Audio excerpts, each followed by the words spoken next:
YouTube, what's popping, man? What's popping? It's your boy Ink in the Brain, man. We back at it like a bad habit. Shout out to everybody's tuning in. Shout out to everybody who rocking with me.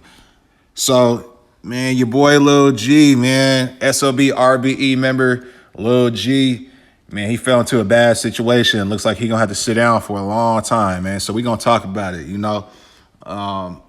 If y'all know, you've been peeping my content. You know, your boy done did a little time.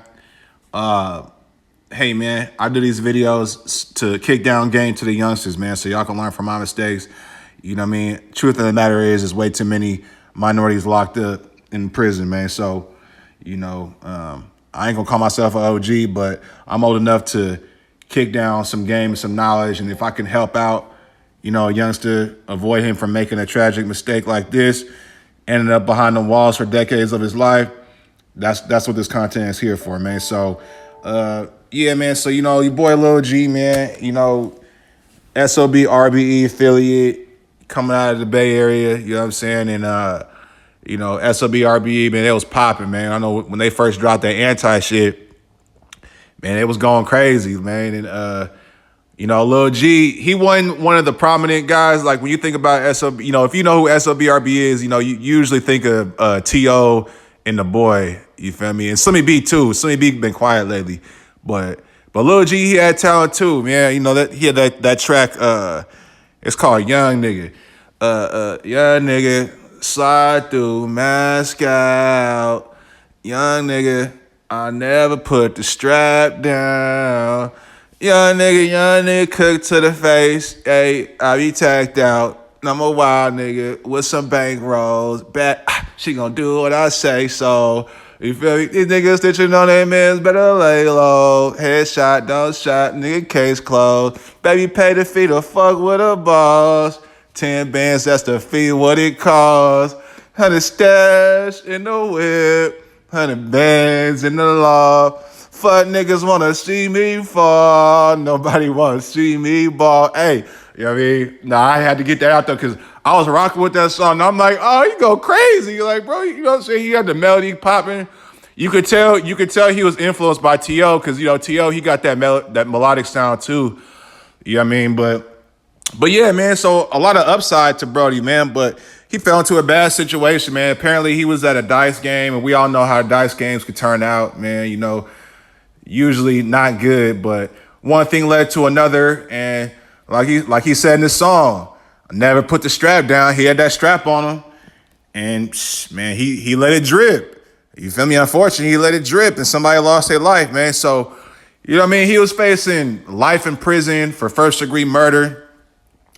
It's a bad situation because, especially if you know you guilty deep down your heart, you guilty, you're not beating the case. You know what I mean? It just, not 95% of the time, probably higher than that, you're not beating the case, man. Now, I don't know the specific, I ain't seen the paperwork, so I don't know the specific details in the case. But from what I could surmise, he fell into a bad situation using a firearm or somebody lost his life. I mean, it doesn't take a genius to see, in those situations, you're going to do a lot of time, man. And it's a shame because, man, SOB and them, SOBRB, they was going up, man. Slimmy, the boy, young T.O., they all end up having real dope careers, man. Me personally, I rock with the boy. You feel me? I like Slimmy B the best at first, but the boy, he got the most talent. I mean, the boy, he going crazy. But anyway, man, yeah, it's a sad situation, man. And from what it seemed like, just from what I've seen, the interviews dealing with T.O. and the boy and them, man, it's something going on. There's something beneath the scene. I don't know if somebody was telling or something like that, but the relationship ain't the same between them, which is sad to see. But anyway, it looks like, he had to cop out. Obviously, you're not gonna go to trial knowing you guilty. If that was the case for him, hey, I don't know if he was guilty or not, but it seemed like, he took his plea. He was.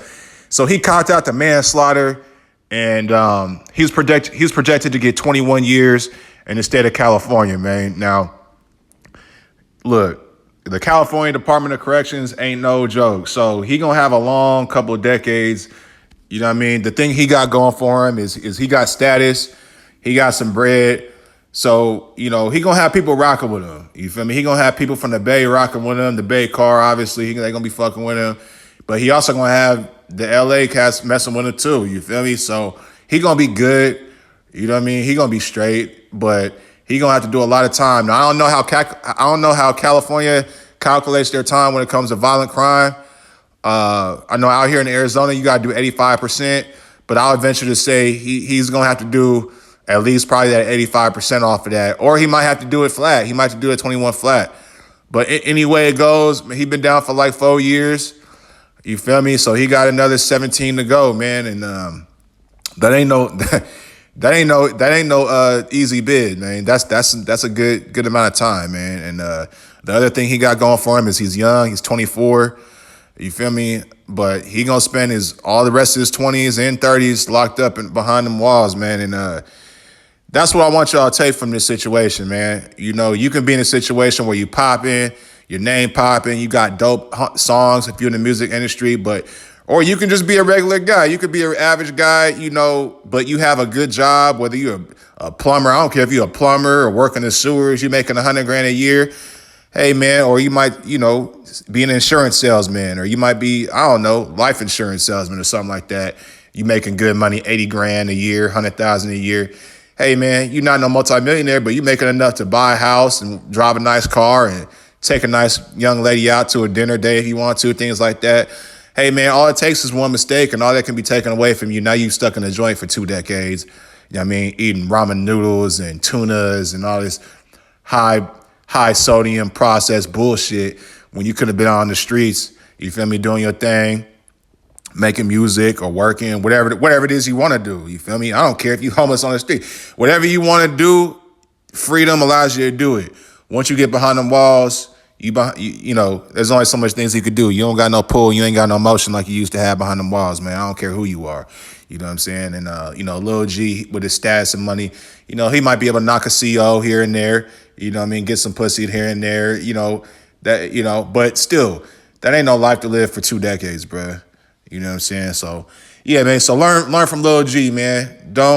First of all, if you got that pipe on you, don't walk around like you big and bold, and because, you know, anybody can get got, but when you got that pipe on you, you got that thing on you, man, you're going to feel taller than what you really are.